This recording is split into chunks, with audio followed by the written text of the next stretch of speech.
네, 우리 오늘 신명기 말씀 통해서 하나님의 말씀을 함께 듣겠습니다. 우리가 십계명을 나누고 있습니다. 지금 이제 지난주부터 해서 이 3계명을 나누고 있는데요. 오늘도 오늘 마지막으로 이 3계명을 한 번 더 함께 살펴보기를 원합니다. 이 3계명은 우리가 이 말씀 읽은 말씀대로 하나님의 이름을 망령되이 일컫지 말라는 이 계명이죠. 그래서 우리가 이 계명을 이해하기 위해서는 먼저는 이 하나님께서 우리에게 이름을 가르쳐 주신 의미를 알아야 된다라고 했습니다. 하나님이 우리에게 이름을 가르쳐 주셨어요. 그래서 이제 우리가 하나님을 부르고 또 하나님과 교제할 수 있는 그 가장 이제 첫 번째로 이 매개체가 되는 게 뭐냐니까 생각해 보면은 우리는 하나님의 이름이에요. 우리가 하나님의 이름을 알기 때문에 그분을 아는 것이고, 그래서 그분을 부를 수 있고 그분과 교제할 수가 있는 것이죠. 그래서 이 하나님의 이름 그뿐만 아니라 우리가 하나님을 부르는 호칭이 있다고 했죠. 그래서 이 이름과 호칭은 이 성경에서도 그렇게 가르치지만 이 하나님 그 존재 그 자체이기도 하고, 또 우리 이계명과 연관시켜 보면은 하나님은 하나님의 형상을 그 이름을 통해서 우리에게 가르치셨다고 했어요. 그래서 우리는 이 하나님의 이름을 통해서 하나님이 어떤 분인지 안다고 했죠. 그래서 제가 이제 말씀드린 대로 우리 구약에서는 여호와 하나님이라고 이렇게 부를 때 그 이름 자체는 뜻은 뭐라고 했습니까? 그 하나님께서 스스로 존재하시는 자다. 홀로 스스로 존재하시는 자다. 근데 그 이름을 주신 그 맥락과 상황이 하나님께서 약속을 지키신다, 언약을 지키시는 하나님이시다라고 말씀을 하신다고 했어요. 그래서 우리가 여호와 하나님을 부를 때마다 우리가 이제 수요 모임 때 배우고 있는 언약, 그 언약을 떠올리게 되고, 그 여호와 하나님께서 이 언약을 반드시 이루신다라는 것을 우리가 붙들고 살아갈 수 있는 거죠. 또 우리 신약에서는 많은 또 호칭이 있지만은 특히 우리가 많이 쓰는 호칭 중에 아버지라고 주님을 부른다고 했어요. 하나님을. 이거는 예수님께서 우리에게 가르쳐 주신 하나님에 대한 호칭이죠. 하나님을 이제부터 아버지라고 부르라. 그래서 우리가 하나님을 생각할 때 하나님이 우리에게 어떤 분이시냐 했을 때 가장 쉽게 떠올릴 수 있는 그 형상, 이미지가 뭐냐니까 아버지 되신 하나님인 거예요. 아버지 되신 하나님. 그러니까 우리가 이 하나님께서 그분이 어떤 분이신지 알려주실 때 하나님은 이름을 가르쳐 주시고 호칭을 가르쳐 주신다는 거예요. 뿐만 아니죠. 이 하나님의 이름에는 하나님이 우리에게 하시는 일들이 담겨 있다고 했어요. 그래서 구약에서는 이제 많이 나오는 게 전능하신 하나님, 엘샤다이라고 한다고 했죠. 하나님께서 우리를 아무리 불가능한 상황 속에서도 구원해 내실 때, 수많은 어려움이 있어도 하나님이 우리를 도우실 때, 그때 이제 구약에서 하나님을 나는 전능한 하나님이다, 엘샤다이 이렇게 이제 부른다고 했죠. 또 우리가 이제 많이 알고 있는 이 호칭 중에 하나가, 이름 중에 하나가 여호와 이레가 있다고 했어요. 여호와 이레. 이것도 이제 하나님께서 지금 대속물을 준비하시겠다. 하나님께서 우리의 구원을 위해서 이삭 대신에 그 대속으로 바칠 그 어린 양을, 그 염소를 준비하시면서 하나님이 이레라고 부른다고 하셨잖아요. 그러니까 그게 무슨 말이냐니까 하나님께서 우리를 위해서 준비하셨다는 거예요. 뭐를? 대속제물을 우리를 위해서 준비하실 것이다. 그래서 우리의 구원을 주님께서 준비하신다라는 의미로서 우리가 여호와 이레라고 부른다고 했죠. 또 신약에서는 어떻습니까? 신약에서는 우리가 또 하나님께서 가르쳐준 이름 중에 임마누엘의 하나님이 있다고 했어요. 임마누엘. 임마누엘의 그 뜻이 뭡니까? 하나님께서 우리와 함께 하신다. 그래서 그 하나님께서 우리와 함께 하시는 아주 그 최종적이고 그리고 아주 결정적인 사건으로 예수 그리스도께서 우리 가운데 오시고, 또 성령을 통해서 우리와 연합하시는 그 은혜를 베푸시면서 하나님이 우리를 떠나시지 않으신다, 하나님이 우리와 함께 하신다라는 것을 우리에게 그 이름을 통해서 가르쳐 주셨습니다. 그래서 우리가 이 하나님의 이름들이 사실 호칭, 이름이 성경에 굉장히 많이 나와요. 근데 이제 이 모든 이 이름들이 사실 다 살펴보면은 주님이 우리를 위해서 하신 그 구원의 역사들을 표현하고 설명하기 위한 이름인 것을 우리가 볼 수가 있습니다. 그렇기 때문에 여러분, 우리가 그 하나님의 호칭, 그 이름 하나하나에 그분이 우리를 구원하신 일이 담겨 있고, 그분이 우리에게 어떻게 알려주기를 원하시는지, 하나님이 우리에게 어떤 모습으로 보여주기를 원하시는지가 그 뜻이 담겨 있는 거예요. 그렇기 때문에 우리는 이 하나님의 이름 하나하나가 다 귀하고, 그래서 이 이름들을 다 존귀히 여겨야 하는 것이 마땅한 거죠. 여러분, 하나님께서 이 이름을 우리에게 알려주신 것은요, 그거 자체가 큰 은혜라고 했어요. 그래서 하나님의 이름을 아는 것 자체가 특권이에요. 이 하나님의 이름들을 안다라는 건 뭐겠습니까? 이 하나님께서 베푸시는 그 구원의 은혜를 내가 경험했고 그 은혜의 당사자라는 의미잖아요. 그러니까 우리가 이 하나님을 아버지라고 부를 수 있는 것부터가 사실은 어마어마한 특권이에요. 이거 복음을 모르는 사람이요, 하나님을 감히 아버지라고 부를 수가 없는 거예요. 그러니까 이 이름들을 우리에게 알려주신 것 자체가 하나님께서 우리에게 은혜를 주신 것이요, 특별히 주님은 우리에게 이름을 알려주시면서 우리와 교제하기를 원하셨다고 했어요. 여러분, 이름은 언제 쓰입니까? 부를 때 쓰잖아요. 부를 때. 그러니까 하나님이 우리에게 이름을 알려주시는 그 이유가 뭐겠습니까? 우리에게 하나님을 부르라, 이렇게 말씀을 하시는 거잖아요. 근데 여러분, 하나님이 우리를 사랑하시지도 않으시고 생각하지도 않으신다면은 굳이 못해요, 구태여 이렇게 이름을 가르쳐 주시냐는 거예요. 그 하나님을 부르도록 이렇게 하시는 거잖아요. 여러분, 우리도 요즘에 뭐 이름보다도 전화번호 이런 거 함부로 알려주지 않잖아요. 왜 그렇습니까? 전화번호 알려줬다가 어마어마한 귀찮은 일을 당하잖아요. 그죠? 그리고 또 뭐 이렇게 뭐 사기도 당하고 뭐 이렇게 아주 어려운 일도 겪기도 하고. 근데 이제 하나님이 우리에게 이름을 알려주신 거는 마치 오늘날 우리에게 전화번호를 알려주신 거예요. 언제든지 우리가 주님을 부를 수 있도록. 그래서 그러면 어떻게 하신다는 거예요, 주님이? 우리가 주님을 부르면 주님이 우리를 보시고 우리에게 응답하신다라는 거죠. 그러니까 우리가 주님의 전화번호를 아는 자라는 거예요. 그랬을 때 이 주님이 우리에게 이름을 알려주신 것 자체가 얼마나 큰 은혜인지를 우리가 생각해 볼 수 있어요. 우리가 얼마나 큰 특권을 가지고 있는 자들인가. 그래서 이제 계시록 말씀에서도 이기는 자에게 하나님의 이름을, 예수 그리스도의 이름을 알려주시겠다, 이런 표현이 나오는 게 뭐냐니까, 원래 하나님의 이름을 아무나 아는 게 아닌 거예요. 그래서 우리가 하나님의 이름을 안다는 것 자체가 우리가 하나님의 이름을 부를 수 있는 것이고, 또 그분이 우리가 부를 때 하나님의 응답하신다라는 그 확정을 받은 거라는 거. 그래서 그 은혜 안에 우리가 있다는 것을 알 때, 여러분, 우리는 더욱더 이 하나님의 이름을 존귀히 여기고, 또 반면에 어떻습니까? 이 이름을 함부로 대하는 죄가 얼마나 큰 죄인지를 우리가 경계할 필요가 있는 거예요. 그래서 이 이름들을 함부로 여기는 거는요, 지난주에도 제가 말씀드렸다시피 하나님을 그렇게 대하는 거예요. 사실상. 우리가 하나님의 형상을 우리가 가지고 있는 게 그 이름에 거의 담겨 있다고 했습니다. 그랬을 때 그 이름들을 함부로 말하고 또 망령되이 사용한다는 거는 그 심중에서부터 내 중심이 하나님을 그렇게 대한다는 거예요. 내가 하나님을 그렇게 생각하는 만큼 하나님의 이름을 우리가 어떻게 대하는지가 나타나는 것이죠. 그래서 우리는 이 하나님의 이름을 망령되이 부르는 죄가 참으로 큰 죄임을 알고 이것을 경계해야 된다고 했습니다. 그래서 특별히 지난 시간에 우리가 어떤 경우에 하나님의 이름을 망령되이 부르는지, 이 죄를 범하는지 세 가지를 살펴봤어요. 먼저는 어떤 게 있었습니까? 하나님의 이름을 그냥 이 문자 그대로 헛되게 사용하는 거예요. 그래서 우리가 살펴봤을 때 우리가 지금 생활하는 문화 가운데는 하나님의 이름을 존귀히 여기는 것이 아니라 어떤 추임새로 사용한다거나, 또 어떻습니까? 미국 문화, 뭐 이렇게 서구 문화에서 사용하듯이 내 감정을 그냥 표현하기 위해서 하나님의 이름을 그냥 이용하는 그런 이제 문화가 있다고 했습니다. 또 이제 우리 한국에서도 어떤 게 있냐니까, 어떤 사물이나 어떤 사람을 높이기 위해서 그 사람이 대단하다, 그 사물이나 음식이 정말 대단하다, 이런 걸 표현하기 위해서 그 사물이나 사람에게 하나님을 갖다 붙이는 그런 아주 천박한 문화도 우리 가운데 있다고 했어요.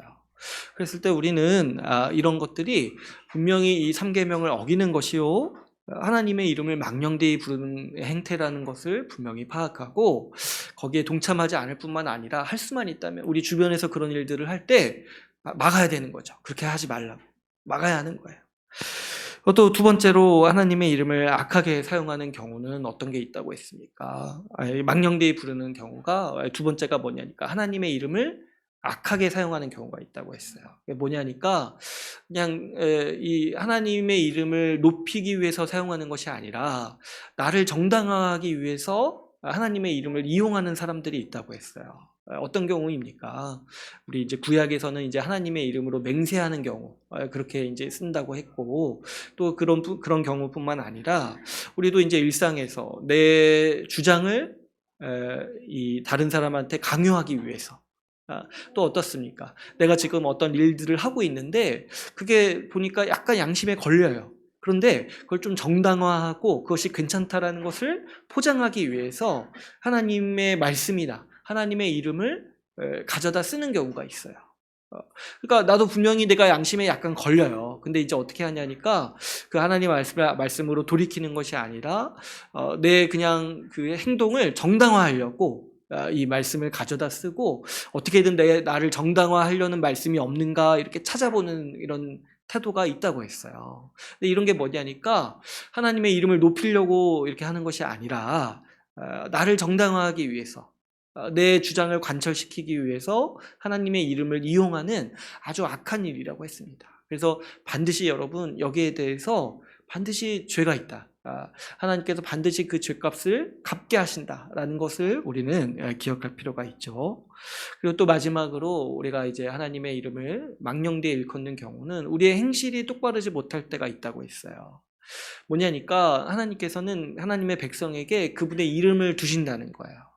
그래서 우리가 이 사회에서나 또 우리 가정에서나 우리 또 뭐 직장에서나 교회에서나 우리가 이 말씀대로 살지 않고 또 더 벗어나가지고 그냥 일반 상식 수준에서도 못하는 삶을 살 때 그때 이제 우리가 비난받는 것이 아니라 하나님의 이름이 비난을 받는다는 거예요.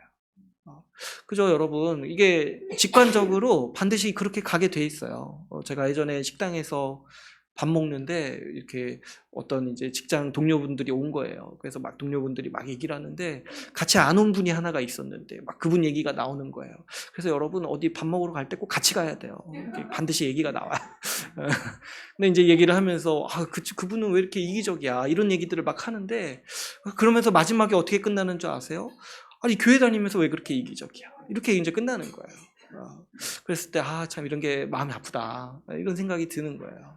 우리의 행위에 따라서 우리의 그 행실에 따라서 하나님의 이름의 명예가 달려 있다는 거예요. 근데 하나님은 또 그런 위험을 또 감수하셨어요. 우리에게 그분의 이름을 거셨어요. 그리고 그 이름을 소중히 여기라 지금 말씀하시는 게 그래서 이 3계명에서 말씀을 하시는 거죠.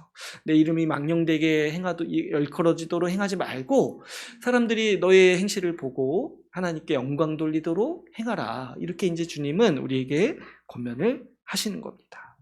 그래서 우리는 이 세 가지 각자가 어떻게 보면은 참 우리 삶을 돌아보게 하는 이 하나의 계명들이 있고 또 이 모습들인데 이런 것들을 잘 생각해가지고 우리가 혹시 하나님의 이름을 망령되이 부르고 있지 않은지 돌아보면서 또 어떻게 해야 된다고 했습니까? 적극적으로는 우리가 하나님의 이름을 높이기 위해서 살아야 하는 것이죠. 여러분 우리는 이 3계명의 의미를 적극적으로 생각하는 사람들입니다. 우리가 이 10계명을 배우면서 얘기를 했듯이 계명의 말씀에서 하지 말라는 말씀은요 또 어떤 게 있다고 했어요. 반대로 그 반대의 일을 적극적으로 하라는 의미도 있다고 했습니다. 그래서 우리 1계명을 살펴볼 때도 1계명의 표현은 나 외에 다른 신을 내게 두지 말라 이런 말씀이라고 했어요. 근데 이거는 법으로서 하나님이 주신 것이기 때문에 이렇게 그냥 짤막하게 법의 계명으로서 법조문으로서 이렇게 말씀하셔서 이렇게 짧게 나오는 것이고 이 법을 하나님께서 풀어서 설명하실 때는 어떻게 하신다고 했어요. 나 외에 너에게 신을 두지 말라 이 말씀은 또 어떤 의미라는 거예요. 적극적으로 우리가 하나님 한 분만을 마음과 뜻과 힘을 다해서 섬기라 이런 말씀이라는 거예요. 이 계명도 마찬가지죠. 하나님의 형상을 만들지 말라라고 말씀하셨을 때 그것의 또 적극적인 표현은 뭐였어요? 하나님께 합당하고 바른 예배를 드리도록 힘써라 라는 것이 그 2계명의 의미라고 우리가 얘기를 했습니다. 이 3계명도 마찬가지예요. 하나님의 이름을 망령되이 일컫지 말라라고 말씀하셨을 때 이것은 또 우리에게 어떤 의미가 있냐니까 우리가 하나님의 이름을 적극적으로 영광을 돌리고 그 이름에 합당한 영광을 돌리는 삶을 살아야 된다라는 그 계명의 의미도 있는 것이죠. 그래서 우리가 이 계명을 생각해 볼 때 여러분 이 3계명을 따른다는 건 뭐냐니까 하나님의 이름의 영광을 위해서 사는 거라고 했어요. 그래서 이 3계명을 풀어서 설명을 하면은 하나님의 영광을 위해서 살아야 된다라는 계명이라는 것이죠. 이런 걸 생각해 볼 때 여러분 우리가 하나님의 이름을 망령되이 부르는 태도가 잘못됐다 이렇게 해서 세 가지를 나눴는데 사실은 한 가지가 더 있어요. 그게 뭐냐면은 하나님의 이름의 영광을 돌리지 않는 태도도 어떻습니까? 3계명을 범하는 거예요. 그러니까 우리가 이렇게 생각하기 쉽다고 했죠. 내가 하나님의 이름을 망령되이 부르지 말아야겠다. 그래가지고 혹시 실수할까봐 어떤 사람들은 그냥 부르지 말아야겠다. 부르지 말아야겠다. 또 내 행실 때문에 하나님의 이름이 욕먹을 수 있으니까 그냥 나가지 말아야겠다. 사회생활 하지 말아야겠다. 다른 사람에게 나를 보여주지 말아야겠다. 이렇게 이제 소극적으로 생각하는 분들이 있을 수 있어요. 근데 이제 이것도 뭐냐니까 이 3계명을 어기는 거라는 거예요. 왜 그러냐니까 하지 않는다고 해서 하나님의 이름을 망령되이 부르지 않는다고 해서 이 태도는 뭐예요? 뭐냐니까 하나님께 영광을 돌리지 않는 거잖아요. 하나님께 적극적으로 영광을 돌리라는 의미로 3계명을 주셨는데 하나님의 이름을 부르지도 않고 또 그 하나님의 이름에 높이기 위해서 살지 않는 것 이것도 이제 뭐냐니까 3계명을 어기는 태도라는 거죠. 하나님께서 우리에게 이름을 알려주신 거는 뭐냐면은 적극적으로 부르라는 거잖아요. 부르고 그 이름에 합당한 영광을 돌리라는 의미로서 우리에게 이름을 알려주셨습니다. 그러니까 우리가 이 3계명을 생각해 볼 때 하지 않아야 될 것도 있고 또 뭐도 있는 거예요. 좀 소극적으로 가만히 있는 태도도 경계해야 되는 거예요. 내가 아무것도 하지 않는 것도 경계해야 되는 거예요. 우리는 어떻게 해야 됩니까? 하나님의 이름이 영광 받으시도록 힘써야 하는 일이고 또 우리가 적극적으로 그렇게 살아야 하는 것이죠.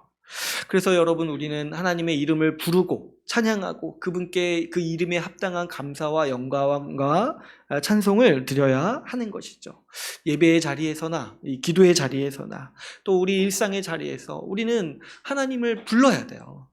하나님을 부르면서 그 하나님의 이름을 부르며 그 이름에 합당한 찬양과 감사를 드리고 또 그 이름을 부르면서 우리에게 그 이름을 주신 그 의미를 헤아려서 우리가 하나님을 의지하고 그렇게 사는 것이 우리는 3계명을 지키는 것이죠.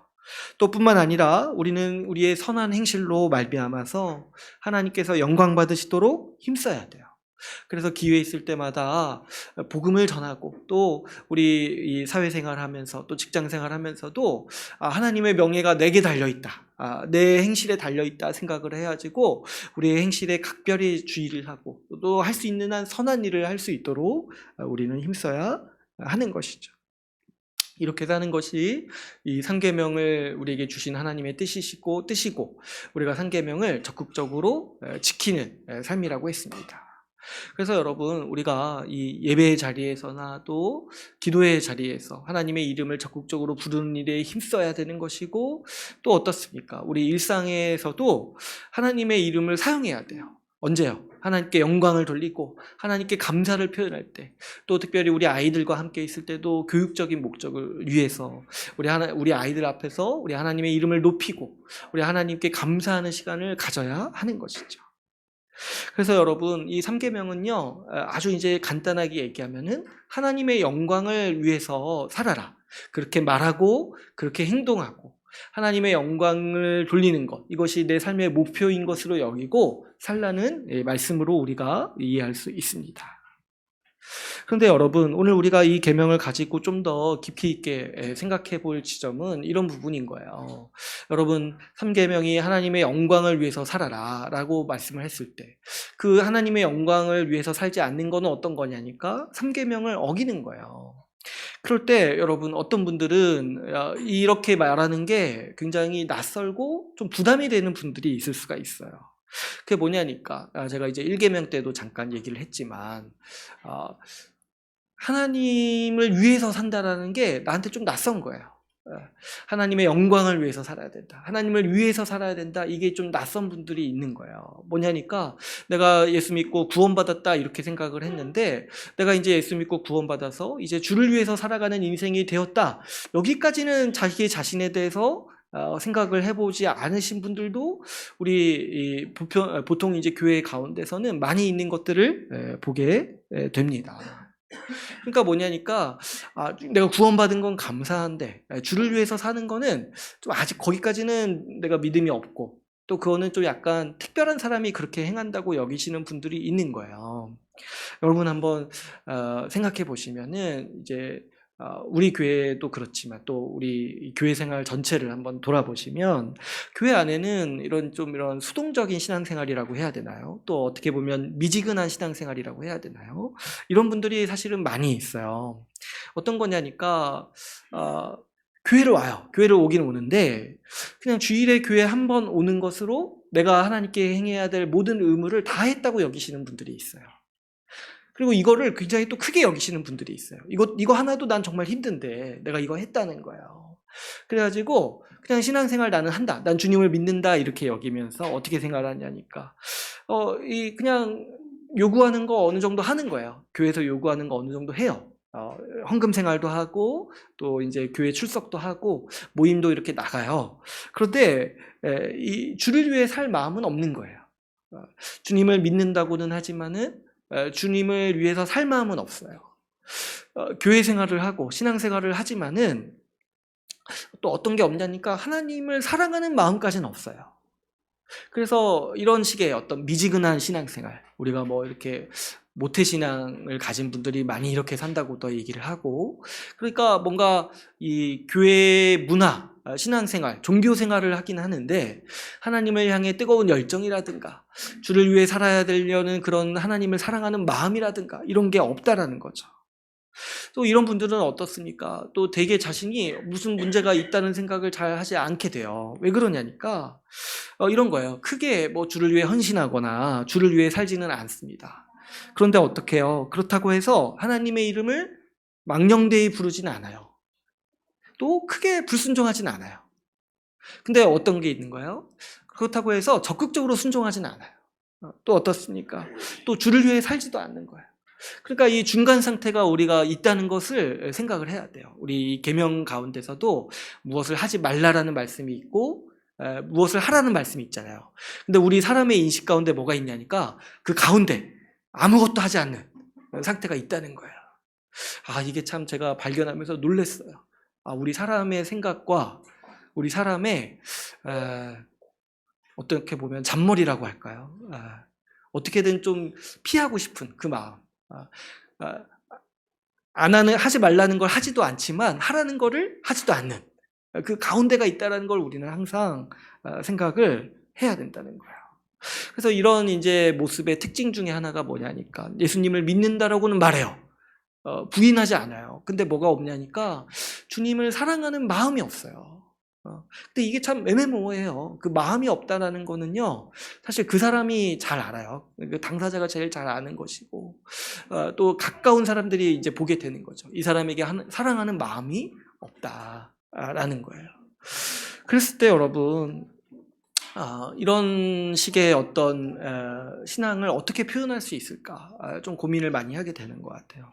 제가 이제 부교육자 생활할 때 이제 청년부를 주로 맡았었는데 청년부의 생활을 하다 보면은 이런 부류의 신앙의 모습들을 많이 보게 됩니다. 그러니까 어렸을 때부터 교회를 나오고 또 부모님도 교회를 다니셔가지고 자연스럽게 이제 교회를 다녀서 좀 교회 안에서 생활하는 게 익숙해요. 그래서 봉사도 하고 교제도 하고 이렇게 살아가요. 그런데요, 결정적으로 주님을 그렇게 사랑하지는 않아요. 주를 위해서 살 마음은 없어요. 그냥 주일에 교회 한번 나와서 그 교회에서 사회생활 하는 것처럼 그렇게 살아가는 거예요. 그래서 이제 참 어떻게 표현해야 될까요? 크게 불순종하지는 않지만은 그렇다고 열심히 순종하지는 않아요. 하나님의 이름을 망령되게 사용하지는 않지만은 그렇다고 하나님의 영광을 위해서 살지는 않는 것이죠. 그래서 이제 뭐 모태신앙이라든가 또 미징의한 그런 신앙 이렇게 이제 우리가 표현하는데 그랬을 때 이런 것을 우리가 어떻게 생각할 수 있을까요? 이런 사람이 대다수라면은 이런 사람의 대다수인 그런 문화, 그런 교회에서는 어떻게 생각하는 줄 아세요? 일단 교회에 두 부류의 사람이 있다고 생각을 하는 거예요. 뭐냐니까 열심히 신앙생활하는 열심 신자들이 있어요. 그런데 이런 사람들처럼 그냥 좀 한 발 뒤로 물러서 가지고 예수님을 믿지만은 열심히 주를 섬기지는 않는 그런 이제 방향도 있다. 그래서 이제 열심히 믿는 사람, 근데 열심히 안 믿는 신앙은 또 뭐예요? 뭐라고 표현해야 될까요? 좀 이제 약간 뒤로 물러나 있는 그런 신앙이 있다라고 생각을 하는 거예요. 사람들이 믿음에 두 종류가 있다는 거예요. 열심히 믿는 신앙, 열심히 안 믿는 신앙 좀 말이 이상한데 좀 이제 약한 믿음이라고 이제 표현을 하죠. 약한 믿음. 그래서 이제 그런 식으로 신자를 구분하는 거예요. 저 사람은 열심히 믿는 사람이다. 나는 그냥 믿기는 믿는데 안 믿는 건 아니야. 그런데 나는 열심히는 아니다. 이렇게 이제 생각하는 그런 구도가 암묵적으로 또 교회 안에서 생겨나게 되는 것이죠. 그런데 여러분, 우리가 이 십계명의 말씀들을 살펴볼 때 이런 태도는요, 굉장히 미묘하고 또 굉장히 이 섬세한 부분이긴 하지만은 여러분, 이런 태도는 분명히 이 계명을 어기는 태도라는 것을 우리가 분명히 볼 필요가 있습니다. 그리고 이 계명을 어기는 태도라는 것을 생각해 볼 때 그런 식의 어떤 신앙생활, 그런 식의 믿음은 참된 믿음이 아닐 가능성이 있다는 것을 우리는 항상 염두에 둬야 돼요. 다시 말씀드리면 주님의 말씀에 크게 불순종하지는 않지만은 그렇다고 해서 적극적으로 주를 위해 살지 않는 그런 식의 신앙, 그래서 나는 믿음 생활을 한다고 생각을 하지만은 주를 사랑하는 마음도 없고 주님이 없으면 안 된다라는 그런 중심도 없고 그런 이제 어떤 종교 생활처럼 이 신앙 생활을 하는 그런 믿음을 사실 믿음이 없다고 말하는 것도 애매해요. 그러나 동일하게 믿음이 있다고 말하는 것도 애매하다는 거예요. 그랬을 때 우리는 이런 믿음이 참된 믿음이 아닐 가능성에 대해서 크게 경계해야 하는 것이고 잘 한번 돌아봐야 하는 것이죠. 하나님의 이름을 망령되게 말하지는 않지만은 그렇다고 해서 하나님의 이름의 영광을 돌리기 위해서 살지 않는 것도 이 3계명을 어기는 거라고 했어요.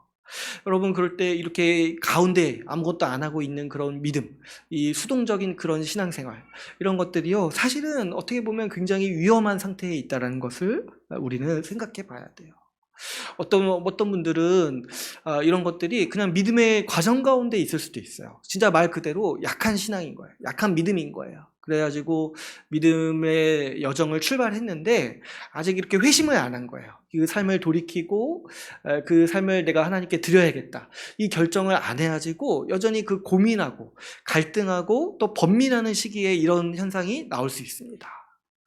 이것을 그래서 우리가 약한 믿음이라고 부를 수는 있어요. 근데 여러분, 이것도 생각을 해봐야 되는 게, 제가 이제 가끔 말씀을 드리지만 약한 믿음은요, 그냥 이 어린아이의 신앙인 거예요. 어린아이의 신앙. 그런데요, 항상 어린아이일 수는 없어요. 우리가 항상 어린아이일 수가 없고 우리는 언젠가 다 자라게 됩니다. 그런데 내가 신앙생활 10년, 20년 했는데도 항상 어린아이다. 항상 흔들린다. 이런 경우는 우리가 혹시 내가 이 애매모호한 이 상태에 걸쳐 있지 않은지를 돌아보고 생각을 해야 하는 것이죠. 아니면 어떤 경우는 가짜 믿음일 수가 있어요. 이거는 우리가 극도로 주의해야 하는 것이죠. 내가 믿음이 있다라고 말하지만은 사실은 믿지를 않는 거예요. 그래서 내가 이거를 정직하게 돌아보지 않고 정직하게 직면하지 않았고 그렇기 때문에 계속해서 자기 자신을 속이면서 세워라 내워라 하면서 살아올 수가 있는 것이죠. 그 어느 것이라도 사실 여러분 참된 믿음이 아니라면은 우리는 점검하고 돌이켜야 하는 것입니다. 그래서 여러분 우리는 이 가운데의 상태가 없다고 생각해야 돼요. 대충 믿는 믿음, 좀 열심히 안 믿어도 괜찮은 믿음이라는 거는 세상에 없습니다. 주님은 둘 중에 하나라고 분명히 여기에 대해서 못 박아 두셨어요. 나를 사랑하든가 나를 미워하든가 둘 중에 하나라는 거예요. 이 가운데 나를 미워하지도 않고 나를 사랑하지도 않는 그 상태는 없다는 거예요. 사실상 정직하게 우리를 돌아보면. 그래서 여러분, 우리는 이 문제가 중요하고, 사실은 제가 이제 이렇게 말씀을 여러 번 드려야 될 정도로 굉장히 우리 가운데 중요한 문제예요.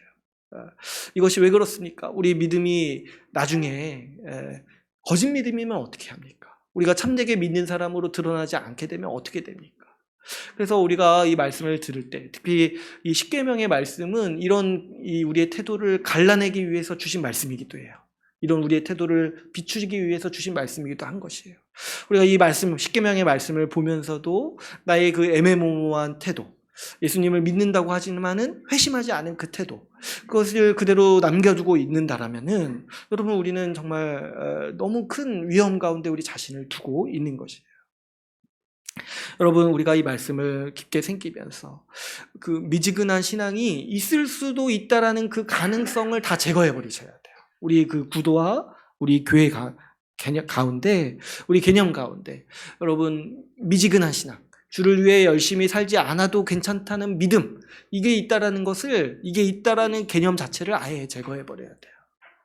교회 안에서도 열심히 주를 위해 사는 사람이 소수고 대충 믿는 사람이 다수일 때 마치 그래도 괜찮은 것처럼 여겨져가지고 우리가 지금 그래도 괜찮다라는 생각으로 있는 걸 수도 있어요. 그런데 여러분, 우리가 말씀에 비춰봤을 때 그런 게 없다라는 거야. 그런 게 없다라는 거예요. 그래서 우리도 어떻게 생각해야 되냐니까, 그럴 수 없다라는 거야. 그럴 수 없다. 믿거나 안 믿거나 둘 중에 하나인 거예요. 주를 위해서 살아가거나 주께 불순종하거나 둘 중에 하나라는 거예요. 이런 면에서 성경은 아주 명확하게, 분명하게 우리에게 얘기를 하고 있는 것이죠. 여러분, 우리 믿음과 그 신앙에 대해서 한번 생각해 보시면은, 신앙이라는 게요, 내가 어떤 인생에서 한번 이렇게 믿었다고 해서 끝나는 문제가 아니에요. 왜 그렇습니까? 여러분, 우리 삶은요, 수만 가지, 수없는 시험을 통과해요. 우리의 시험, 우리의 믿음과 우리의 신앙은요, 수없이 그 시험을 통과하는 여정을 거치게 됩니다. 그래서 내가 언제 과거에 한번 믿어서 내가 죽어서 천국 간다, 이렇게 말할 수가 없는 거예요. 왜 그러냐니까, 끝까지 믿어야 돼, 끝까지.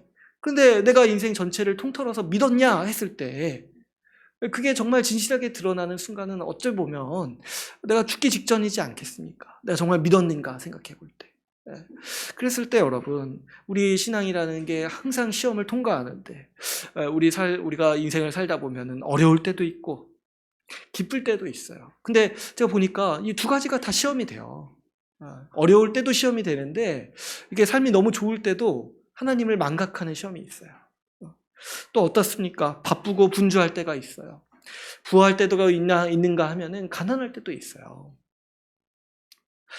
가난할 때 하나님을 열심히 의지했던 사람이 부할 때 하나님을 떠날 수도 있어요. 반대도 있죠. 부할 때 하나님을 열심히 의지했던 사람이 가난할 때 하나님을 떠나는 사람도 있어요. 그러니까 여러분, 우리는 살면서 온갖 상황들에서 우리의 믿음의 시험을 받아요. 이 여유롭고 한가로울 때 예수님을 믿었던 사람이 바쁠 때 떠나는 사람도 있어요. 오히려 반대의 경우도 있죠. 바쁠 때 주를 의지하고 살았던 사람이 한가할 때 하나님을 떠나는 사람도 있어요. 그러니까 이게 이 간단한 문제가 아니라는 거죠. 내가 어느 인생의 한 시점에서 주를 믿었다 이렇게 말하는 게 하나의 추억으로만 남을 수가 있는 거예요. 그렇게 생각을 해볼 때 여러분, 제가 근데 그래도 목사 생활하고 또 신앙 생활하면서 여러 사람들을 봤을 때 이 시험의 지점들을 통과했을 때 그 사람의 믿음이 드러나는 것을 볼 때가 많아요. 내가 믿었다 말했을 때가 아니라 내가 이 인생의 여러 시험들을 통과했을 때, 그럴 때 이 사람이 참된 신자이라는 게 드러날 때가 있는 것이죠. 제가 보니까 어떤 사람은 하나님을 사랑하고 주를 위해서 살려고 하는 그 마음의 중심이 진짜 있는 사람은 어떻게 하는 줄 아세요? 이 시험의 시기를 통과하고 난 후에 믿음이 더 깊어져요. 이 시험의 시기를 통과하고 난 다음에. 근데 어떤 사람은 이 시험의 시기 가운데 서서히, 그러다 결정적으로 주님과 멀어집니다. 처음에는 여러 가지 이유가 있어요. 바쁘다는 이유, 또 어떤 분들은 고난을 겪고 상처받았다는 이유. 그래서 잠시 놓은 것처럼 보이지만은 언젠가는 완전히 떠나서 돌아오지 않는 경우를 우리가 종종 보게 되는 것이죠. 우리 여러분 모두가 다 아시겠지만 여러분 우리의 삶이 사실 만만치가 않죠. 만만치가 않아요. 정말 나 한 몸 챙기는 것도 사실 힘들 때가 많고 그냥 우리가 저 불신자들 그냥 일반 사람들처럼 그냥 보통 사람처럼 사는 삶을 유지하는 것 자체도 사실 힘들 때가 많아요. 제정신을 유지하면서 사는 것조차도 사실 시험에 들 때가 많아요. 근데 또 우리는 어떻게 살아야 되냐니까 우리 믿음을 지키고 우리 믿음대로 사는 삶을 살아야 하는 것이잖아요. 그랬을 때 여러분 한번 생각해 보세요. 우리가 지금까지 겪어왔던 많은 시험들, 또 우리 앞에 있는 시험들, 그런 이제 우리 삶의 모든 국면들을 생각해 볼 때, 주의 영광을 위해서 살 마음이 없는 사람, 주를 사랑하는 마음이 없는 사람이, 앞에서 제가 말씀드렸던 그런 불순종하지는 않지만, 그렇다고 적극적으로 순종하지는 않는 그 정도의 어떤 열정이 있는 사람이 앞으로의 그 수많은 시험을 과연 통과할 수 있을까요? 저는 불가능하다고 보는 거예요. 불가능하다고 보는 거예요. 앞으로 수없이 많은 시험들이 와가지고 내 인생의 가치관을 물어볼 거예요. 내가 정말 어디에 중심을 두고 사는지, 내가 정말 무엇이 우선순위인지, 내 1순위가 정말 1계명이 맞는지를 우리가 살면서 경험하는 많은 인생의 국면들, 또 많은 인생의 시험들이 나에게 와서 물어볼 거예요. 그리고 주님은 그것들을 허락하십니다. 왜 그러냐니까 우리가 거짓 신앙으로 가지 않고 참된 신앙으로 서기 위해서 주님은 우리에게 항상 오셔가지고 1계명을 물으시는 거예요. 3계명을 물으시는 거예요. 너 정말 인생을 왜 사냐? 네 중심에 정말 하나님이 있는지를 물어보시는 것이죠. 그랬을 때 우리가 정말 이런 애매모호한 그 가운데에 있으려고 하는, 중간에 있으려고 하는 그런 태도, 그런 마음가짐으로는 사실은 버틸 수가 없어요. 반면에 하나님의 은혜를 받은 사람은요, 여러분 어떻게 하냐니까 반드시 어떻게 하냐니까 주님의 은혜를 위해서, 주님의 영광을 위해서 산다라고 성경 말씀을 우리에게 가르치고 있습니다. 왜 계명을 통해서 주님이 우리에게 양자택일 하라고 말씀하십니까? 왜 성경 말씀은 하나님을 사랑하든가 아니면 미워하든가 둘 중에 하나밖에 없다라고 얘기합니까? 했을 때 하나님의 은혜가 우리를 반드시 하나님의 영광을 위해 사는 자로서 우리를 만들기 때문에 주님은 이 문제에 대해서 우리에게 양자택일하라고 우리에게 말씀을 하시는 겁니다. 왜 그러냐니까 여러분, 주님이 우리를 그렇게 만드시기도 하셨어요. 근데 또 어떤 게 있냐니까 그렇게 할 수밖에 없는 정서적인 이유가 있습니다. 여러분, 하나님께서 우리에게 베푸신 은혜를 생각해 볼 때 우리는요 주를 위해 살 수밖에 없어요. 반드시.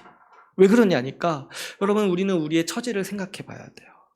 우리는 원래 다 어떤 자들이었냐면은 하나님의 심판 아래에 있는 죄인이었습니다. 특별히 이 3계명과 관련해서는 우리는 하나님의 이름을 망령되이 부르던 사람들이었어요. 하나님이 만드신 세상에 살면서도 그분께 감사하지도 않고 하나님께 합당한 영광을 돌리지도 않았습니다.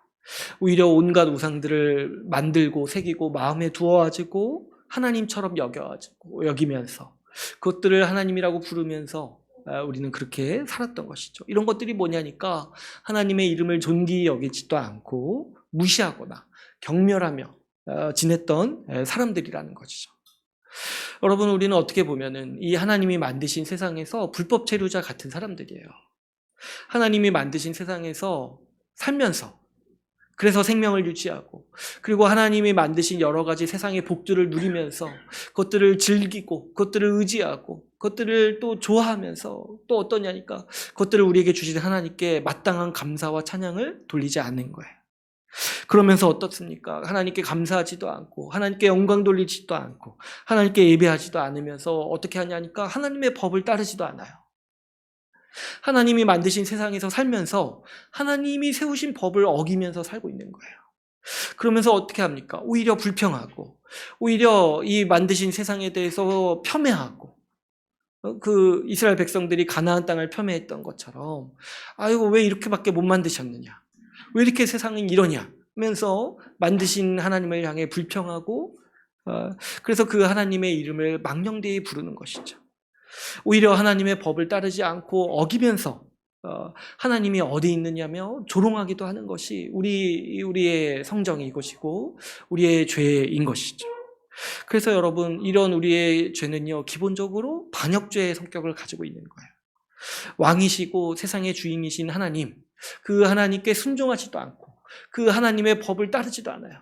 그러면서 하나님의 법을 제시하면 이거 너무 억압적인 거 아닙니까? 이렇게 얘기하는 그런 태도가 우리 가운데 있다라는 거예요. 그 하나님을 무시하고 내 스스로 내 삶의 주인인 것 마냥, 내가 가지고 있는 모든 소유의 주인인 것 마냥, 내가 가진 세상의 주인, 내가 주인이 나인 것 마냥, 사실은 하나님께서 우리에게 은혜로 주신 것인데 그것이 원래 내 것인 것 마냥 그것을 내 것이라고, 내 생명도 내 것이라고 여기면서 그렇게 살아가는 것이 우리의 죄인된 처지라는 거예요. 여러분, 우리는 다 하나님 앞에 반역죄인으로서 심판받아 마땅한 사람들이에요. 그래서 우리 모두는 하나님의 심판 아래에 있습니다. 그래서 여러분, 하나님께서 악을 벌하시고 악을 심판하실 때 원래대로라면은 우리도 다 같이 쓸어버리셔야 마땅한 거예요. 하나님이 이 일을 안 하신 게 아니에요. 하나님은 악에 대해서 항상 심판해 오셨습니다.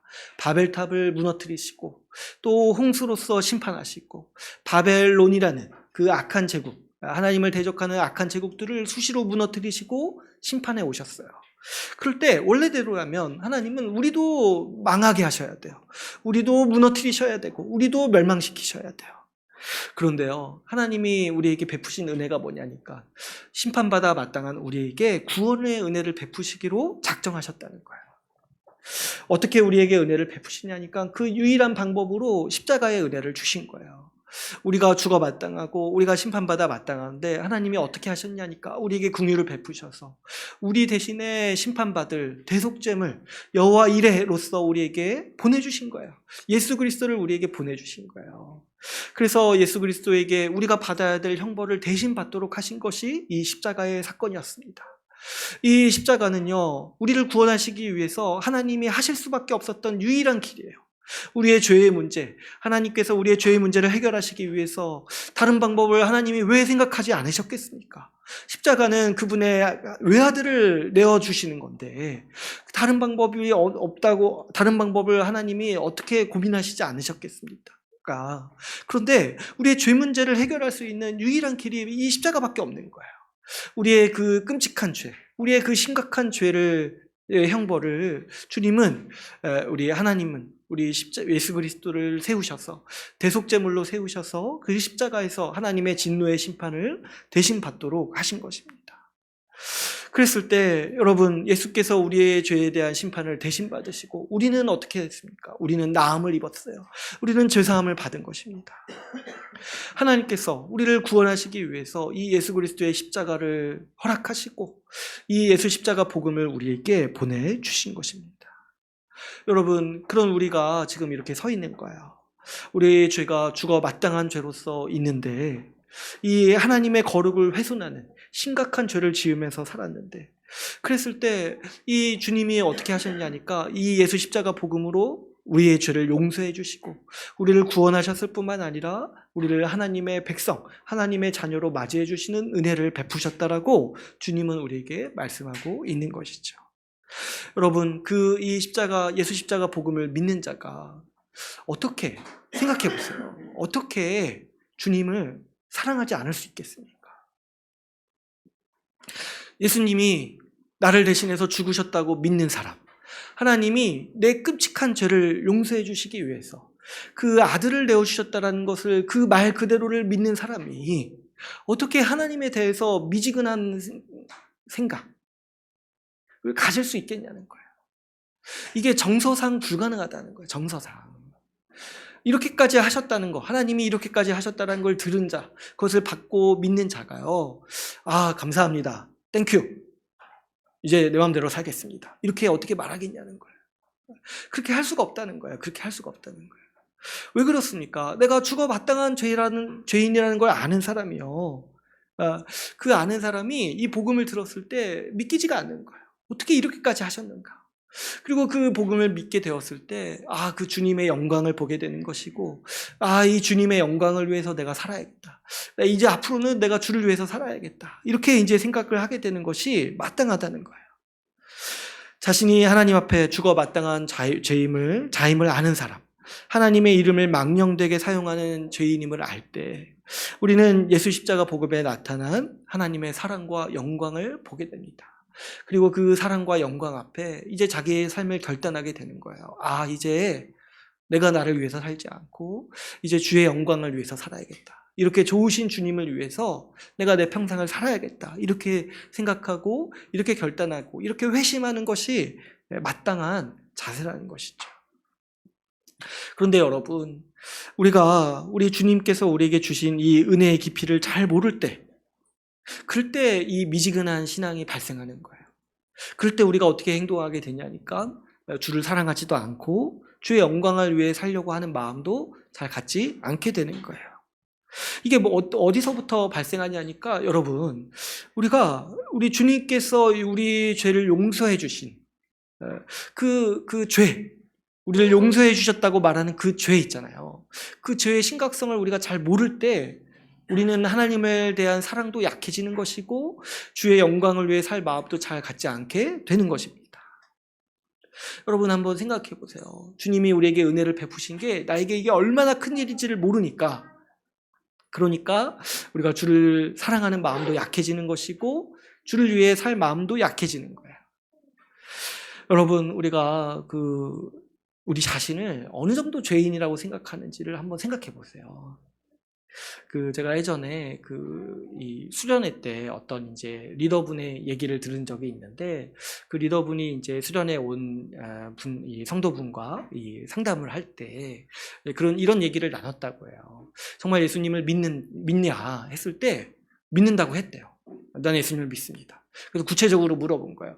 정말 예수님이 너의 죄를 위해서 죽으신 거를 믿냐? 이렇게 물어봤을 때 그분이 저는 진짜 믿습니다. 이렇게 말을 했다는 거예요.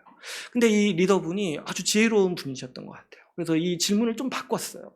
어떻게 바꿨냐니까, 그러면 예수님이 십자가에서 죽으셨잖아. 근데 원래는 너가 저 십자가에 못 박혀 죽을 정도로의 죄인인 것을 믿냐? 라고 물어봤을 때 그 상대방이 말을 못했다는 거예요. 말을 못했다는 거예요. 참 신기하죠. 저도 그때 그 얘기를 듣고 우리가 이렇게 또 비껴가서 생각하는 지점이 있구나. 여러분, 우리가 예수님을 믿는다고 얘기하죠. 그리고 예수님이 나를 대신해서 죽으셨다라고 믿잖아요. 근데요, 이걸 믿음으로 고백하는 사람들 중에 어떤 사람들이 있냐니까 반대로 바꿨을 때는 못 믿는 사람이 있어요. 그게 뭐냐니까 원래는 내가 하나님 앞에 저 십자가에 못 박혀 죽어 마땅할 정도의 죄인이라는 것을 못 믿는 거예요. 근데 이러면은 사실 다 허물어지죠. 여러분, 우리가 예수님의 그 십자가 죽음이요, 형벌대속적 죽음이라고 믿습니다. 근데 그 형벌대속적 죽음이라는 말의 의미가 뭡니까? 주님께서 내가 받아야 할 형벌을 주님께서 대신 받으셨다라는 의미잖아요. 그러면 이 말을 직설적으로 바꿔 말하면 무엇입니까? 원래는 어떻게 해야 돼요? 원래는 내가 받아야 돼요. 원래는 내가 어느 정도로 하나님 앞에 죄인이냐니까 내가 저 십자가에 못 박혀 죽어서 마땅할 정도의 죄인이라는 거예요. 그런데 어떤 분들은 내가 죄인인 것까지 인정하는데 그 정도의 죄인이라고까지는 인정하지 않는 거예요. 내가 그 정도로 흉악한 죄인이라고, 내가 그 정도로 심각한 죄인이라고 이렇게 인정하지 않는 거예요. 근데 그러면서 주님이 나를 대신해서 죽었다라고 믿는다라는 거는 사실은 잘못된 거죠. 근데 우리가 이런 약간 잘못되고 왜곡된 그 신앙을 가질 수 있다라는 것에 대해서 여러분, 우리는 경계해야 됩니다. 이걸 모르기 때문에 우리는 주님을 덜 사랑하는 거예요. 주님이 나를 위해서 죽으셨다라고 믿지만은 우리는 내심 이렇게 생각할 수 있어요. 그렇게까지 안 하셔도 되는 거 아닌가? 내 죄가 그 정도로 심각한 죄인가까지는 잘 모르는 거예요. 그런데 여러분, 우리가 우리의 죄의 심각성을 잘 모를 때 우리 주님께서 왜 십자가에서 죽으셨는지도 잘 모르는 것이고, 우리 주님께서 우리에게 베푸신 은혜가 얼마나 큰 것인지를 잘 모르는 것이고, 또 그렇기 때문에 우리가 주를 위해 살 마음도 없는 것이고 주를 사랑하지도 않는 것이죠. 성경에서는 이렇게 우리가 예수님을 대하는 태도가 갈릴 수 있다, 나뉠 수 있다라는 것에 대해서 그 아주 이제 중요한 예화를 사용해서 말씀을 하시는, 예화가 아니죠. 실제 예수님이 경험하신 일을 통해서 우리에게 가르치시는 본문이 있습니다. 우리 말씀을 한 구절 찾아볼까요? 우리 누가복음 7장 말씀 한번 보겠습니다. 우리 누가복음 7장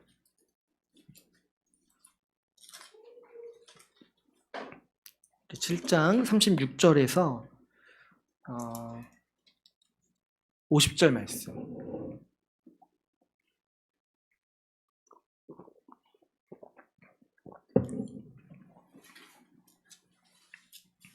우리 36절에서 50절 말씀 같이 한번 읽어보겠습니다. 시작. 한 바리새인이 예수께 자기와 함께 잡수시기를 청하니 이에 바리새인의 집에 들어가 앉으셨을 때 그 동네에 죄를 지은 한 여자가 있어 예수께서 바리새인의 집에 앉아 계심을 알고 향유 담은 옥합을 가지고 와서 예수의 뒤로 그 발 곁에 서서 울며 눈물로 그 발을 적시고 자기 머리털로 닦고 그 발에 입 맞추고 향유를 부으니 예수를 청한 바리새인이 그것을 보고 마음에 이르되 이 사람이 만일 선지자라면 자기를 만지는 이 여자가 누구며 어떠한 자곧 죄인인 줄을 알았으리라 하거늘 예수께서 대답하여 이르시되 시몬아 내가 내게 이를 말이 있다 하시니 그가 이르시되 선생님 말씀하소서 이르시되 빚주는 사람에게 빚진 자가 둘이 있어 하나는 500데나리온을 졌고 하나는 50데나리온을 졌는데 갚을 것이 없으므로 둘 다 탕감하여 주었으니 둘 중에 누가 그를 더 사랑하겠느냐 시몬이 대답하여 이르되 내 생각에는 많이 탕감함을 받은 자니이다. 이르시되 내 판단이 옳다 하시고 그 여자를 돌아보시며 시몬에게 이르시되 이 여자를 보느냐 내가 내 집에 들어올 때 너는 내게 발 씻을 물도 주지 아니하셨을 때 이 여자는 눈물로 내 발을 적시고 그 머리털로 닦았으며 너는 내게 입 맞추지 아니하였을 때 그는 내가 들어올 때로부터 내 발에 입 맞추기를 그치지 아니하였으며 너는 내 머리에 감람류도 붓지 아니하였을 때 그는 향유를 내 발에 부었느니라. 이러므로 내가 네게 말하노니 그의 많은 죄가 사하여 졌도다. 이는 그의 사랑함이 많음이라. 사함을 받은 일이 적은 자는 적게 사랑하느니라. 이에 여자에게 이르시되 내 죄사함을 받았느니라 하시니 함께 앉아있는 자들이 속으로 말하되 이는 누구에게 죄도 사하는가 하더라. 예수께서 여자에게 이르시되 내 믿음이 너를 구원하였으니 평안히 가라 하시니라. 아멘. 예, 오늘 이 누가복음 말씀에 우리가 이제 많이 아는 말씀이죠. 향유 옥합을 부은 여인에 대한 이 이야기인데요. 특별히 누가복음 말씀은 이 두 분류의 사람이 나오죠. 이 예수님을 초대한 바리새인이 있고 초대받지 않았지만은 예수님께 나와서 이 향유의 옥합을 깨뜨려서 부은 여인이 있습니다. 근데 지금 이 말씀에서 이 두 사람이 예수님을 대하는 태도가 다르다고 얘기하죠. 바리새인은 어떻게 했습니까? 초대했지만은 예수님을 초대하는 건 바리새인이에요. 근데 어떻게 했어요? 이 발 씻을 물도 내오지 않고 입 맞추지도 않았고 기름을 붓지도 않았어요. 그런데 이 여인은 반면에 어떻게 했습니까? 이 44절에 보니까 눈물로 예수님의 발을 적시고 그 머리털로 닦았어요. 그리고 예수님의 발에 입 맞추고 그리고 향유를 그 발에다가 부었습니다. 여기서 이 여인이 한 일은요, 사실 자신의 전부를 다 드린 거예요. 이 향유, 옥합, 이게 거의 전 재산이라고 하죠. 그 당시 사회 문화에서는 그 옥합을 깨뜨려서 이 예수님의 발에다가 이렇게 부은 거예요.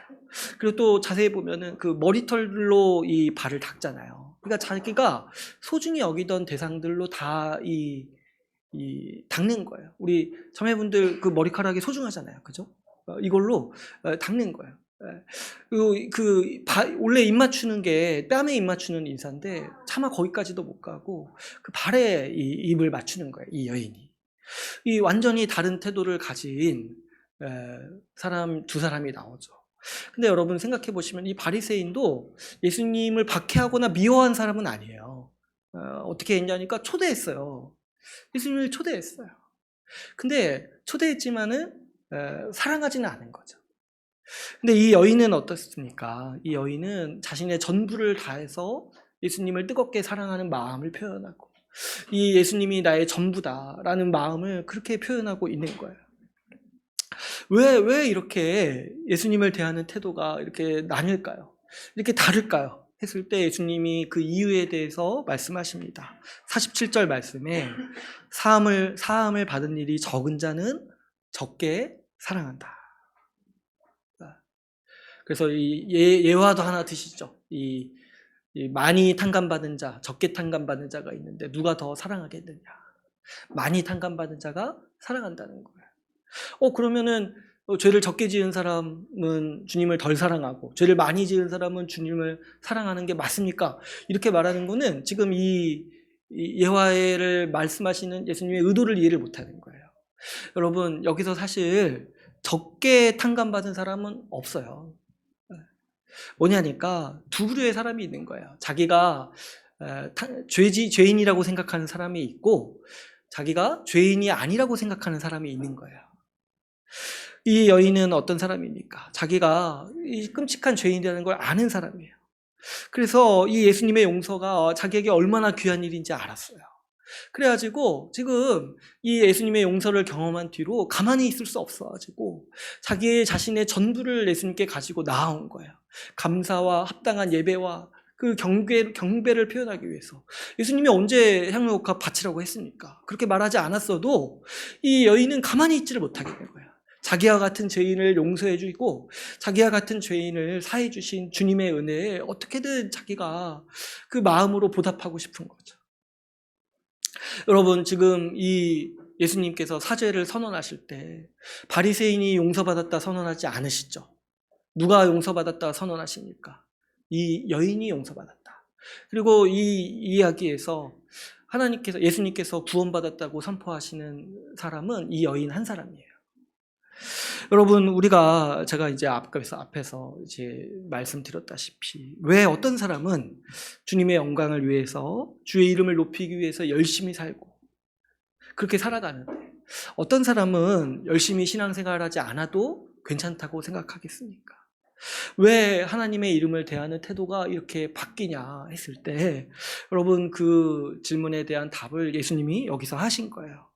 그것은 여러분, 우리 가운데 바리새인과 같은 성정이 있기 때문이에요. 예수님을 초대하기는 했지만은 존귀히 여기지는 않아요. 왜냐하면 예수님의 용서가 나한테 그다지 필요 없거든요. 예수님의 용서 없어도 나는 사는데 아무런 지장이 없다고 자기 자신을 여기기 때문이죠. 나는 원래 괜찮은 사람이고, 나는 원래 의인이라고 여기고, 나는 예수님 없어도 얼마든지 살아갈 수 있다는 마음, 그 중심이 아직도 있기 때문에, 나는 예수님께 적게 빌렸다 라는 그 마음의 중심이 아직 있기 때문에 이 사람들은 예수님을 초대하기는 하지만은 예수님 앞에 절하지도 않고 예수님께 자기 삶을 바치지도 않고 예수님의 발에 입맞추지도 않는다라고 이 누가복음의 말씀은 우리에게 전해주고 있는 것이죠.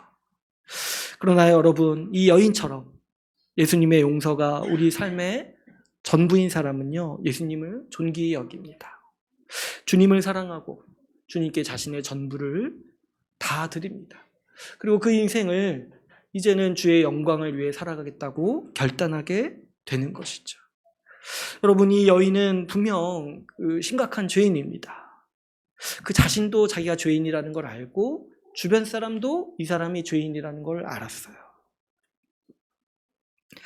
자기를 위해서 누구보다도 열심히 살았던 사람이에요.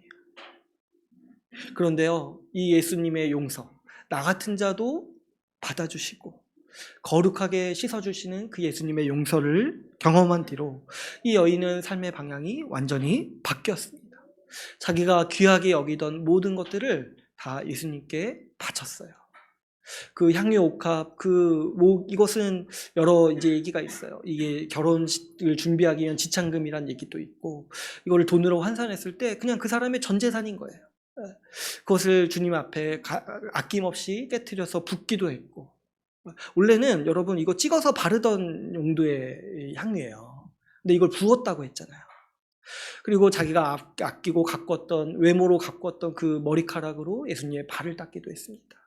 그 당시 그 중동 사회에서 그 발은요 굉장히 더러운 존재예요. 지금도 우리가 발을 더럽다 여기잖아요. 근데 그 중동 지역은 사막이에요, 여러분. 사막. 그래서 모래바람이 항상 이 발에 있는 것이고, 그래서 더럽다고 여겨가지고 이 발을 씻는 문화가 있었던 거죠.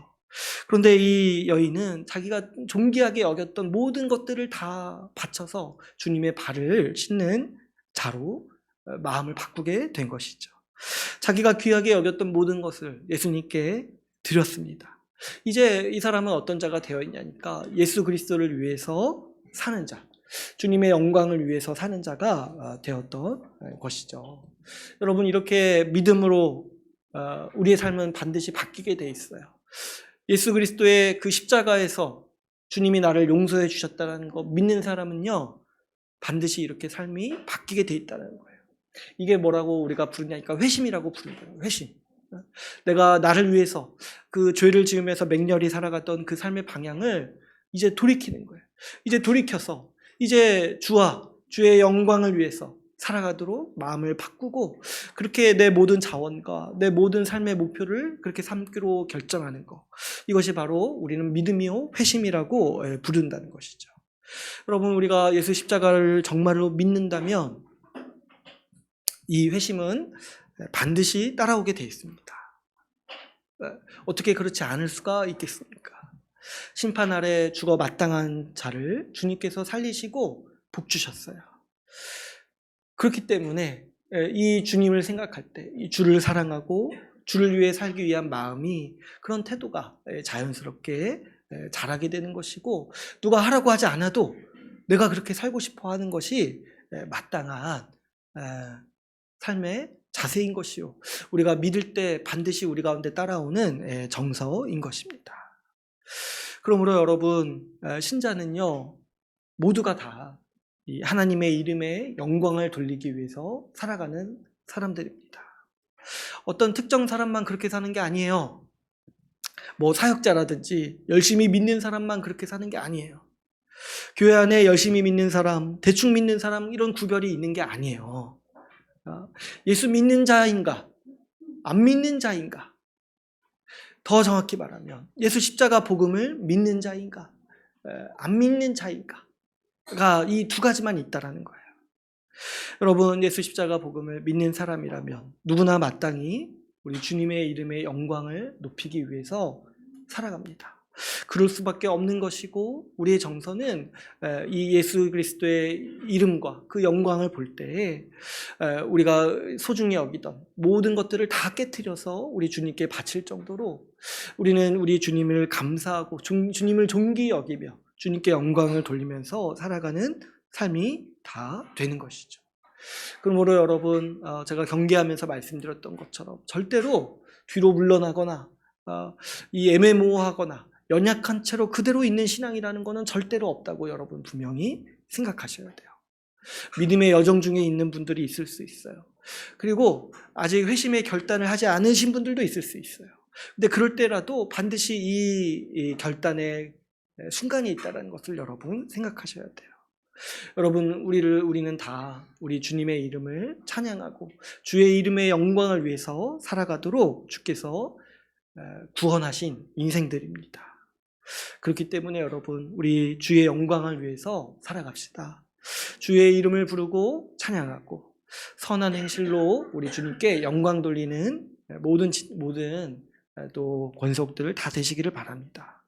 지체들을 돌보고 사랑하는 이를 통해서 하나님의 이름이 높임 받으시고 영광 받으신다는 걸 생각해 볼 때 우리는 이거 자체가 우리가 하나님께 드릴 수 있는 감사예요. 주님이 우리의 수고와 노력을 받으신다는 거잖아요. 원래는 가치가 없는 것들이었어요.